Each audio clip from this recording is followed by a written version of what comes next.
Unlike in the 1800s when cigarettes were invented, technology today can analyze the contents of aerosols. For more than 50 years, scientists have studied thousands of substances that can be found in aerosols and how they affect the human body.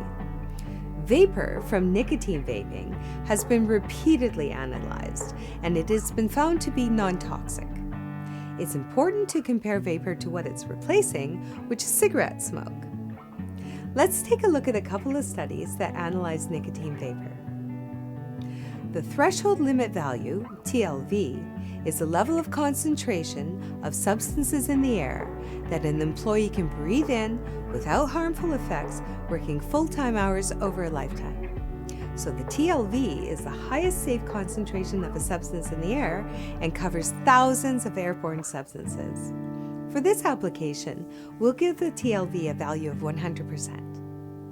In 2014, a study reviewed all of the scientific papers that analyzed the chemistry in e-liquid aerosols. From those papers, there were a total of over 9,000 measurements of substances.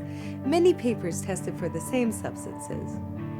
They concluded that 2 substances found in nicotine vapor were less than 5% the TLV. The rest were less than 1% of the TLVs.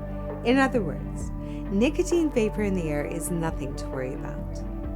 In 2017, the U.S. Department of Health and Human Services conducted a report of air quality in a vape shop.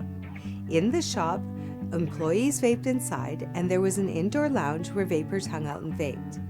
They took air samples for over 30 hours. To quote them, "Concentrations of vaping-related chemicals in our air samples were below occupational exposure limits. The vast majority of the measurements found nothing at all, and what they did detect was minuscule compared to occupational exposure limits and threshold limit values."